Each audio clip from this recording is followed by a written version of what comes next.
All right, welcome everybody. Today on the JT podcast, as I'm naming it, as it's my name and my first podcast. We'll see if that changes. I have a special guest, Olivia Dydyna, and we first met in Miami, Florida, when we were living down there. And she was at the time working in a technology-centric corporate job, but has since changed paths. And curious to learn more about that process. And so, without further ado, Olivia, would you like to say hello and give a little bit of background on yourself? Yeah, for sure. So, hello everyone. My name is Olivia. I am an intuitive sex and intimacy guide. And really, my mission is to help us all become our most expressed self in and outside the bedroom. So, that is a big passion of mine of really helping people, tune into what is their authentic expression in relationship, what is their truth when it comes to relationships and intimacy, and how can you fully show up as yourself, right? Without, the limitations and the blocks and the playing small that we tend to do. So actually, yes, and it's so cool because now that I'm thinking about it, I'm pretty sure you were the one who invited me to my first breathwork experience in Oh Miami. yeah, Do you? nice. I'm pretty sure this is where we went into. There's like two women that were facilitating, Right? and I like swear actually now that this all clicked. So this must have been like 6, 7 years ago, Yeah. Yeah, that was probably and one of the first times, or probably was like the third time that I had ever done it myself, was when I asked you to join with it. Because I knew we were both into exploring healing modalities and more spirituality. It was all fairly new to me at that time as well. So, yeah, I do remember that yeah. now. So I'm so happy to share about that because that ties in a big portion of my story and kind of what I do today. So, um, yeah, at that time, I think I was exploring meditation. Meditation was getting popular. I was working at that time a text message marketing company.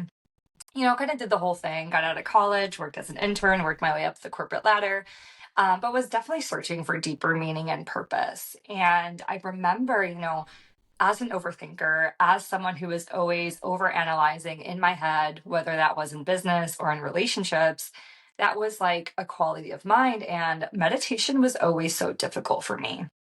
And I struggled a lot. I didn't really understand how people were supposed to just not think, right? Like, Right. how do you have no thoughts? Like, there's a whole freaking movie playing in my head, like all the time. Same. And I didn't fully know this because most of this was on autopilot. But once I started exploring more of these different healing modalities, there was a lot that, was brought up to the surface. But I just want to share that first experience with breath work Mm, because it was the moment that I realized that that was like a shortcut to meditation. mm, And the way that I'll describe that experience is within the breath work. I can't recall the type of breath work it was, but there were two facilitators, and maybe there's like, it was an intimate group, maybe 8 of us. And they did describe that, when you're breathing, your, muscles may start to lock up. You might get tetany in your hands, and you may feel a mhm, lot of sensation and tingling. And I remember as I was breathing, I mean, I was feeling so much energy in my body and my hands, and I was like really honestly in a lot of state of fear, not knowing what was happening. And they did prep me like if you need to move, like move your body, get the energy going. And I remember there was a moment where I like was moving, trying to get the energy going. And at one point I laid down and I felt like I was like starting to get shivers and was getting cold. And there was a moment where the facilitator like brought a blanket mm, over me. And in that moment I felt the most love, most unconditional love I've ever felt before. Like mm, that was a moment that I was shocked. Like, how can this stranger that doesn't know me pour so much love into me? mm. And it was so, what seems to be like such a silly experience, but like on an emotional level, I felt so much of it. And it was, I remember too, the other like pivotal moment in that was like, there was a moment where I like almost like disconnected, like everything went black, and I started to see this like African woman's face coming to me. And it was almost like I was floating, sort of like an out of body experience. And it happened for like a split second or so because I know I freaked out. Like Mm. once I noticed, I'm like, what is happening? And then I popped back into my body and I was like, whoa, that was crazy. So Wow. there was still like a lot of fear in that. But that experience, like, I mean, to this day, that was like a huge initiator of me going deeper into this and really getting to understand the purpose of meditation, the purpose of really going into our body and really releasing some of our, you can say, our monkey mind. So, Yeah. uh, Yeah, no, when you're bringing up and you told your story, then I was kind of thinking back to my experience during that time as well. And it is pretty wild how the breath, obviously everyone breathes all the time to stay alive, but if you can do it in a intentional and specific way, I believe like their breath experience wasn't necessarily like defined as one thing or another, but it seems from what I've kind of read and seen otherwise more of like a holotropic breath where it's very exactly. Yeah. deep inhales and deep exhales. Um, over the course of an hour. And my experience was almost like getting into that dream state. Sometimes when I'm like right between awake and asleep, you'll have like kind of visual dreams and like there's a movement and sometimes like your body will kind of like kick and you Yeah. like feel like you're falling. Like it felt like that, but extended for a while. And like memories were coming up and emotions were coming up. And yeah, you're right. And I kind of got the chills when you mentioned the love that you felt when she came over and put the Mhm. blanket on you. And I had some of those moments as well, like where I was getting tetany in my arms and there was going Yeah. through laughter and then crying and like just a roller coaster of different emotions. And it was just wild to be able to tap into these things just through breathing Mhm. that I never even knew I had access to before. So that, I mean, here now exploring with other people, trying to learn more about these other dimensions to our being, Yeah. spirituality, sexuality, all this things that encompass our life and encompass our being. And the breath, I think, has been one of the most powerful ways to access it. And the beautiful part about it is it's not any sort of external substance. Exactly. It's within your control at all times. You're always able to moderate and adjust the intensity based on your own inhale and exhale. So yeah, that was Yeah. as you were sharing that story, it was kind of cool to think back to my own um, so I guess from that initial breath experience, did you try to explore other modalities? Did that kind of open up other ideas or other doors for exploration, or kind of where did you take things from there? Yeah, I think, what you also mentioned around, not needing an external substance, like that's something that I really teach so much within my work because I did a certification for a sex, love, and relationship coaching program that is tantric based. And ultimately, like, really, what I've learned is, through Tantra, I've been able to see the power that our body has to help us access these spiritual states, right? Mm, That we don't need anything externally. And of course, plant medicine has been amazing. It's helped me a lot in my journey, but it also is important to know, that you don't always need something outside of yourself. And that's where I feel like true empowerment comes from, is when you realize, holy crap, like you can do this all on your own, that your body is capable of producing its own love, its own pleasure, its own turn on. Like, I think that was huge for me. And I mean, the reason that I do my soulgasm breathwork, workshop, and I've been doing it for the last, 2.5 years, is that was really, I think, the initial start of me seeing the power that our physical body and energy has. And yeah, and also even showing that, like, yeah, meditation isn't always about not thinking. Like, it's also about creativity. It's about allowing, the memories to come up, allowing yourself to explore and ask the questions and ask yourself, whether you believe in creator or consciousness, like, show me what I need to see. And I think that's really been like my pursuit, this whole time, of like pursuit of purpose, of really knowing myself. And it's been this, beautiful journey of seeing, my human experience as the spiritual journey itself, right? Like, we think that, it's something else, right? But it's actually, no, it's like your humanity is what actually makes us special. yeah, yeah, I just got to chill on that one too, because I've kind of been coming back around to that realization as well. And I guess when I was growing up, and maybe for context, I grew up in a Roman Catholic setting, like a family Mhm. and going to church, but Yeah. it never really resonated with me as far as all the kind of strict rules and dogma around it. It just didn't. It seemed like the love and the teachings of Jesus as love as being the greatest good kind of got lost along the way as people got older and more like rules and sins and stuff got involved in it, and it just didn't really resonate as much over time. And so I always thought like the spiritual journey was going to kind of take me out of my day-to-day life and put me on some other path and some mystical Uh-huh. place, and I'm walking on clouds, and next thing you know, like I'm just untouchable and everything's totally bliss all the time. Exactly. um, and as the more I learned and the more went through the processes and different modalities, like started off just doing like yoga classes, and I think that's kind of what first opened my eyes to a different philosophy on viewing Yeah. life and practices, and like the practice of doing a physical practice like a yoga asana sequence day in and day out. It really roots you back into your body, back into the physical form as being like the spiritual experience itself, which I thought it was going to be the opposite of that, to be honest with you. Yeah. And so coming back around now, and like my practices are much more somatic, I guess, like coming into the body and Mhm. trying to use my senses and use my felt experience as the guide rather than kind of getting lost in the infinite mental space that I tend to go to. And you mentioned you're an overthinker. I'm also very much an overthinker and worrier, and have kind of struggled with anxiety in the past. And I think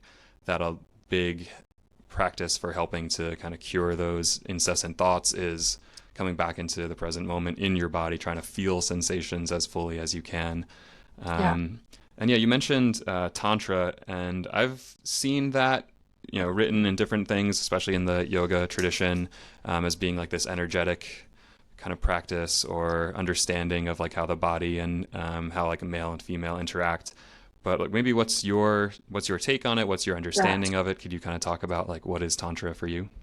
Yeah. So I was really taught in a lot of neo-tantric practices, and there's different types of tantra.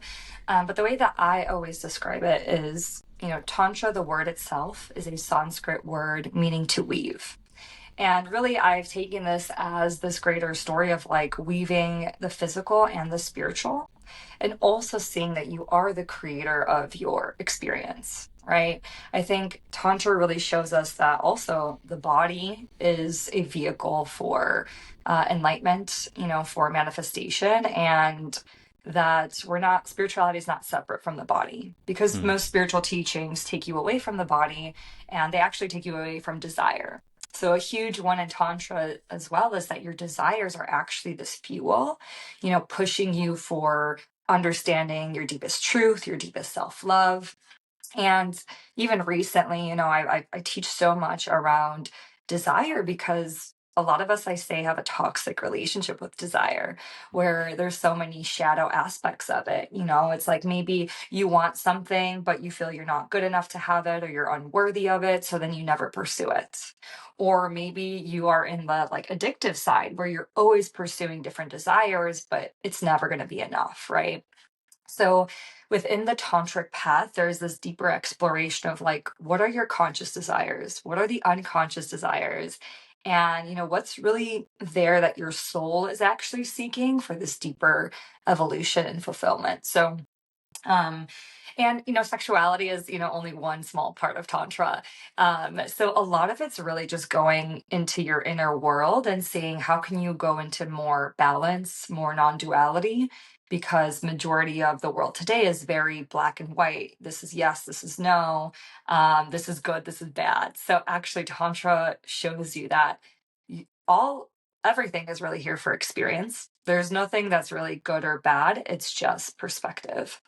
And yeah, I feel like it's a modality that I do believe is going to get more popular, because like I even see it in some of the plant medicine world. There's a lot of duality in the astral and this fight versus good and evil, which is great. We like to play in both worlds, but also coming back down to like, okay, like it's the lens that you put things on. Even in my work, like there's a lot of like my lens is usually inner child stuff and your beliefs that you picked up from your parents. So I put all of the healing on more of a 3D human lens, because like you said, you can sometimes get carried away with the infinite, right? And I'm just as galactic. Like I love to learn about the Syrians, Arcturians, and all those things, but I think there's a beautiful bridge and a healthy balance between both worlds that can be cultivated. Yeah, yeah, I must admit, and maybe some listeners as well, like the way you were describing that, I was following you, and then things started getting really like kind of vague and big and good and evil, and it's like these are really big, broad concepts that, Yeah. for my mind, it's kind of like hard to even conceptualize. Like I'm trying to like replay what you said now in my mind, like the experience, and like that's kind of what matters, and the lens through which you perceive it can kind of be interpreted maybe as good or evil depending on the circumstance and maybe what the moral framework that the person brings to it, and Yeah. like exploration of like maybe where those views had come from. So like one person can view an event one way, the other person could view the exact same event another way and come to two Yeah. separate conclusions. It's I guess that's the beauty of life, is that it's infinitely unique to every person that goes through it. And so you say you work with people these days to kind of guide Yeah. them through that experience. Maybe if you could tell me um, the types of work or types of practices, or maybe the types of people and what they're looking for. Yeah. Yeah. So I think the major themes that like I'm really helping people with right now is on one level is their expression. And it's really beginning to develop this relationship with your body, your heart, and your mind so that they're not separate entities, that they're actually communicating to each other and they have desires themselves, and there's a way to work together. And I think that's where I see so much of the disconnection where, in the Western world, we're so heavily focused on logic, goals, outcomes. And a lot of that constant, pursuit of, the finish line or the finished product really gets us lost in the journey and then, enjoying the process. And this has been me as well. So a lot of for me, I've been really learning how to accept, where I'm at, right? Also knowing that sure, there's things that I want to do, but that doesn't mean that I should deny myself pleasure and bliss and joy just because I'm not where I want to be. And I see a lot of that. And you can say that maybe that's the Catholic guilt, right? Maybe these are those, underlying beliefs that we have ancestrally, culturally, religiously, that do end up affecting how we show up in the world. So on one level too, there's also a lot of shame around our expression. Yeah, as simple as like, maybe you hear someone sigh out their breath. For some people, like, can like you can feel like a shutdown in your body. You can feel like, oh, like someone sounding out their pleasure. Like that could like really be such a trigger to some people. And it's so silly to think that like something so natural that our body needs to do to express can be viewed with such, density or heaviness.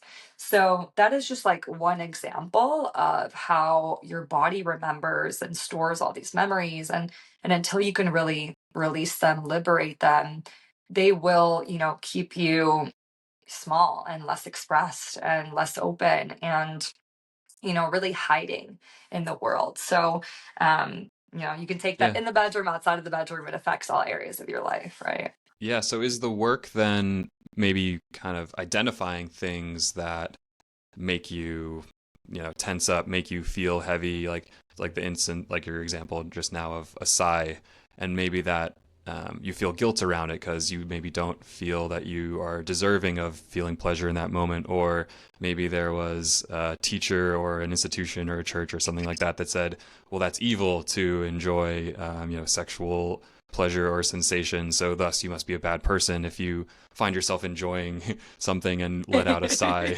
to express that. Like is kind of the practice and the work to observe those and then just bring them to light, try to figure out where they came from, and then try to work through it. Is that part of the Yeah. process? Exactly. I think that's what you mentioned. Bringing them to light is huge, right? The first step is definitely bringing it to awareness, bringing, those shadow or hidden parts, to surface. And I mean, essentially, what I really do a lot of one on one work is that self love work. But Mm, that self love work is really around, can you really see those parts of yourself that you rejected, that you've kept hidden? Can you bring them up and, accept them and love them? And that's usually the hardest thing, right. because, those are those parts of us that we locked away because of experiences that happened. And we said, from this point on, I'm never going to do this again. And like, I'm done, and all those like, you know, distortions that were created because at one point, sure, maybe they kept you safe and they protected you, but now they're limiting you, right? They're limiting you from fully, choosing love and experiences. So that's a huge one. And I would say also, it's like developing a better relationship, as you mentioned, to like intimacy and pleasure, Mm, and noticing, yeah, when are you in denial? When are you overactive? How do we bring it to balance? And how do we like, be more at peace with our emotions, right? It's like not even at peace with our emotions. I'd say a lot of the time it's like, how can you see your emotions as messengers versus this thing that is icky that I don't want to feel, that I want to avoid? Because eventually it's going to come up, and it's going to come up in ways that you don't want it to come up. It's not just being at peace with emotions, but seeing that your emotions are communicating to you and that they're messengers, right? That they mm, want to be expressed, they want to flow, because usually when you're in stagnancy or things aren't happening is because there's something that's not being felt that wants to come through.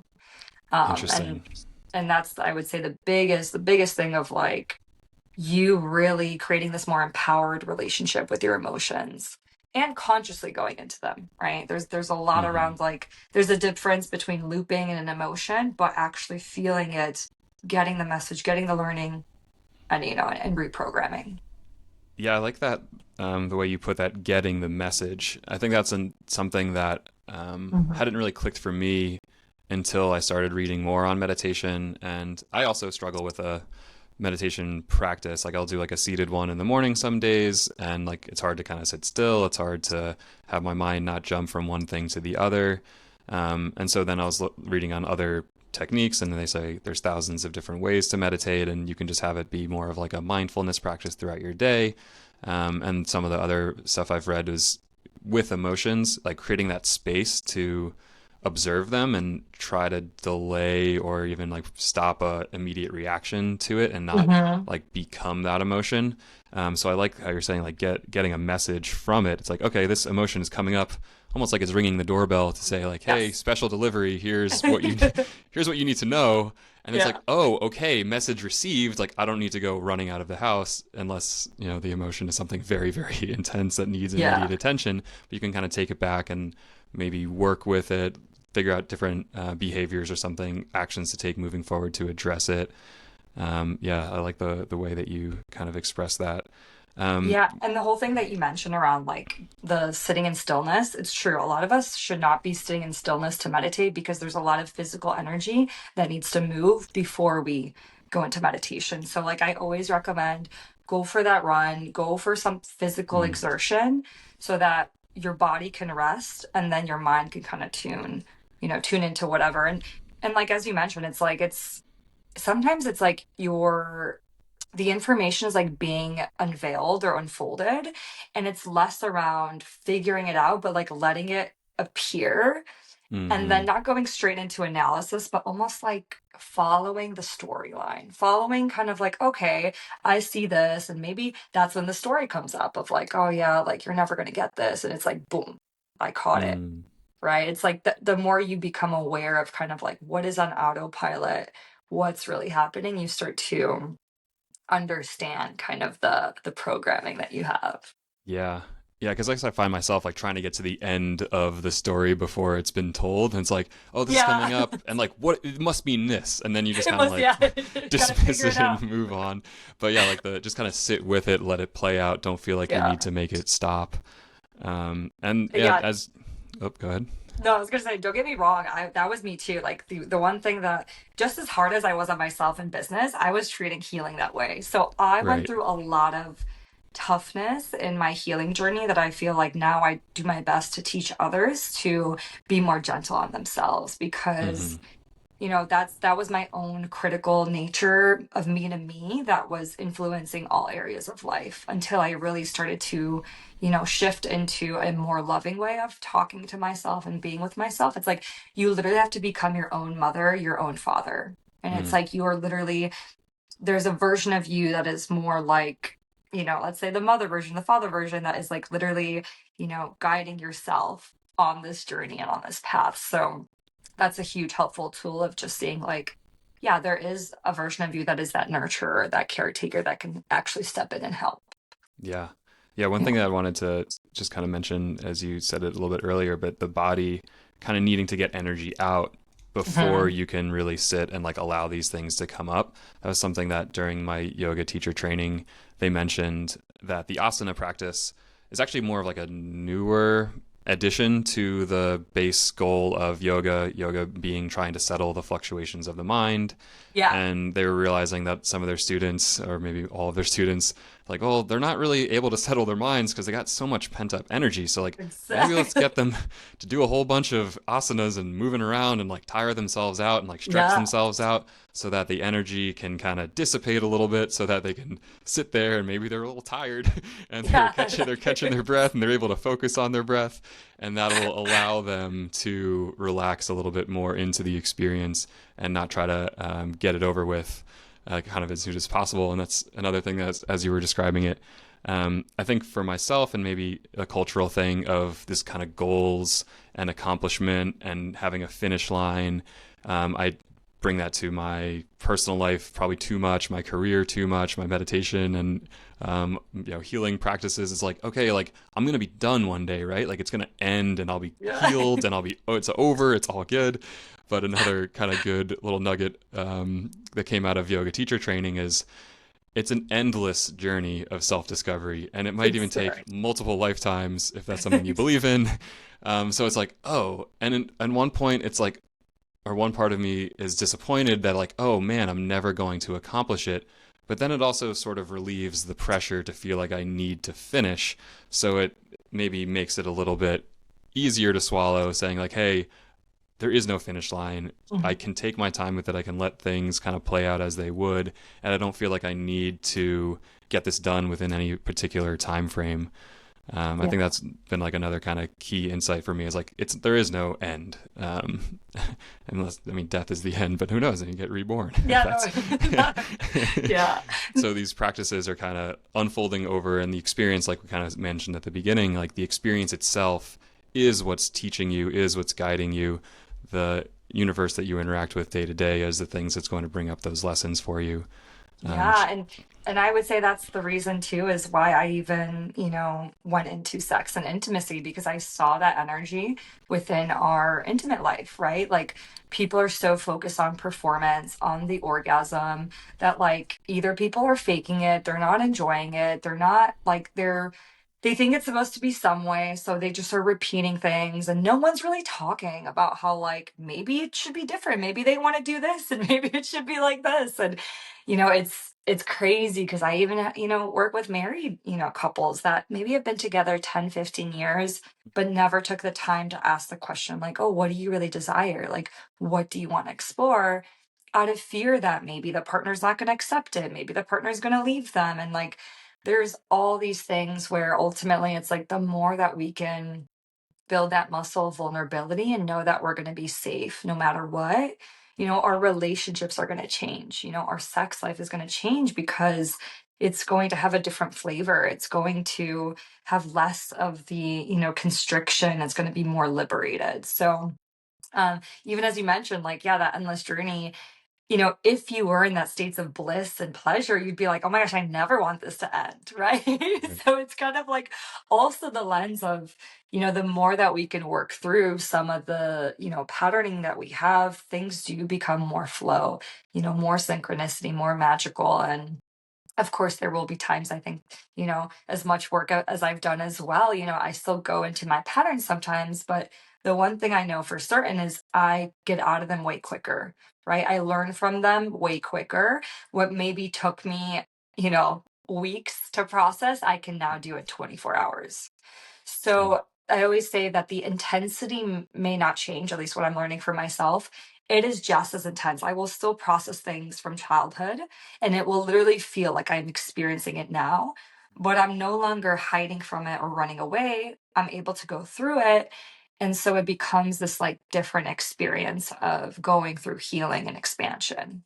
And it's also this like understanding and knowing of like, oh, I'm going through this because this needs to expand so that this new version of me can pop in or these new opportunities can come in.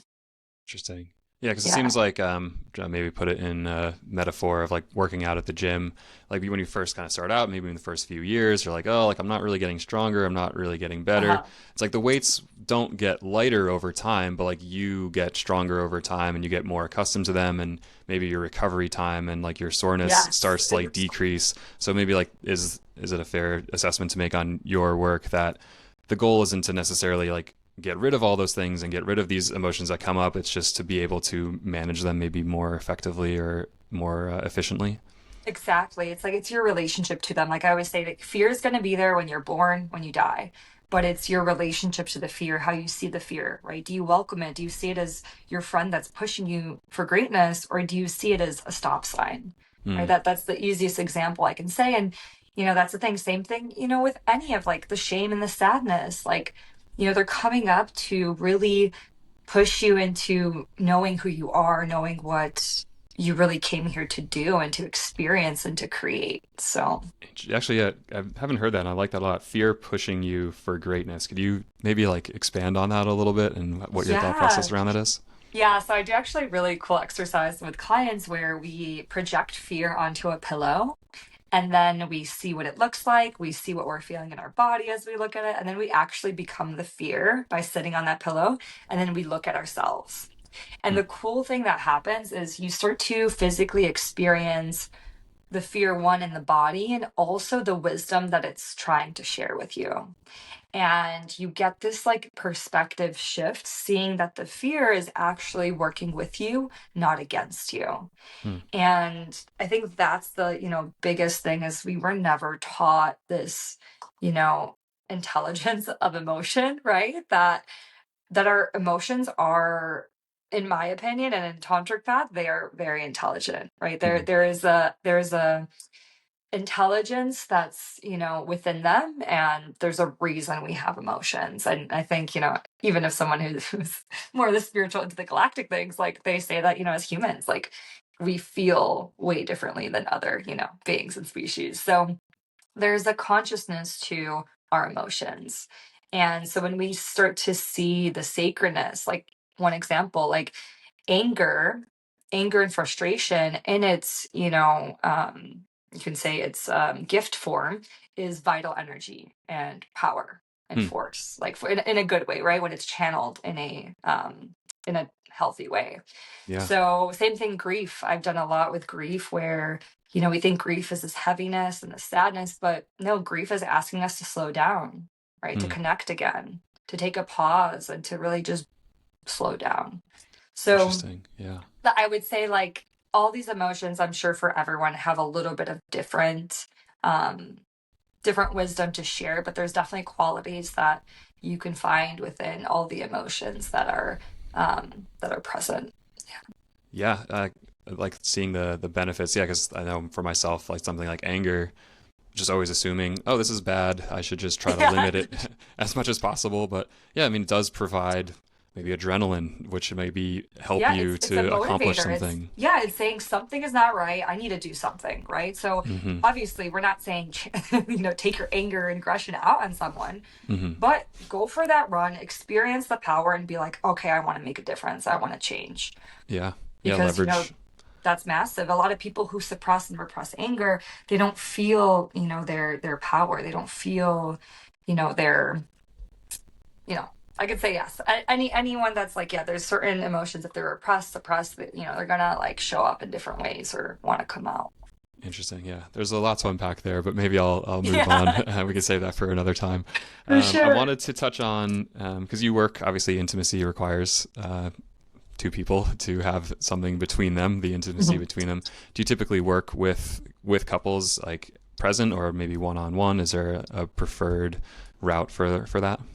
Yeah, so I do both. And I always say too, intimacy starts with yourself, right? The more Mm, that you can connect with yourself and understand yourself, obviously you'll be able to share and express to your partner what you need, what your boundaries are, what your desires are. So yes, essentially relationship starts with you, but of course, when there's two people, a lot comes up. And I would say like I work with couples who maybe want to like are good but want to explore some of these energetic tantric practices to become closer and take their sexuality into this more healing realm, but I also work with couples that, are struggling in some sense. And usually it's because there's things from childhood that are coming up, there's inner child pieces, there's pieces of us where our partner is just the mirror. They're just, the mirror to hold up of what needs to shift within you. Hmm. So, yeah, I do both. We work individually and then together. And it becomes this really exploration of what is in the subconscious and unconscious, and how can we bring that to surface to bring more light to it. And that was a lot of my journey. I was conscious of a lot of things, but there were major things that were so subconscious that I like wasn't even ready to see. So now I kind of help clients navigate that realm of like, okay, like what are you really afraid to see? What are you, not seeing that everyone else is seeing? And how can you open those doors, with more confidence and feel safe to do so? Thing. Yeah. Another Yeah. thing I wanted to ask you about is, different cultures around the world have kind of different views of sexuality, and maybe Yeah. in, we're in the United States, the media and like movies, television has kind of like a certain tilt to it as far as how they represent sexuality. Do Yeah. you kind of maybe have opinions one way or the other on that, how it influences people and like their relationships, and maybe things to bring more like awareness to, things to look out for, different ways to frame it? Yeah. Yeah. So I would say when it comes to sexuality, or maybe the type of relationship that you want, it is important to really find your truth, right? What is your truth of relationship? Not what your parents told you, not what culture, society told you, but what feels right for you. And I always say too, like, I'm not a big advocate for anything specifically, but I am an advocate for you exploring your desires and seeing what you like, what you don't. Because sometimes when you don't explore, then you don't have the clarity, you don't have the certainty. And yeah, there's a lot of learning that happens in that exploration. And so I feel like that's the thing. If we took more time to explore who we really are and what we liked versus, getting married because of our age or because of the safety and security that we were thinking someone could give us, Mm. that's ultimately, I feel like we'd be in, more healthy, loving partnerships that were more expansive and really set an example of what's possible in love. And yeah, I think it's, it's unfortunate that I do still feel like there's not that many couples that we can maybe point out in our friend group or in our family group that, wow, their relationship, that's freaking amazing. Like, I want to be like them. So it's kind of partly, I feel like, my mission too, is I really want to create spaces for these types of relationships that are honest, that are truthful, that are vulnerable, that will tell you, hey, we don't know yet, but we're doing our best to figure it out. And I think the more transparency we have around that, and we don't keep things in secret, I think that is a huge thing too that I really want to change. Is like there's so much still in secrecy in, like, people are having horrible bad sex, maybe not having sex for years, and no one's talking about it. Like, no, like there's a level of owning, like, hey, something isn't right, and I'm doing my best to work on it, to explore, versus, being pretending like everything's fine, when in reality, like, it's not fine. So Yeah.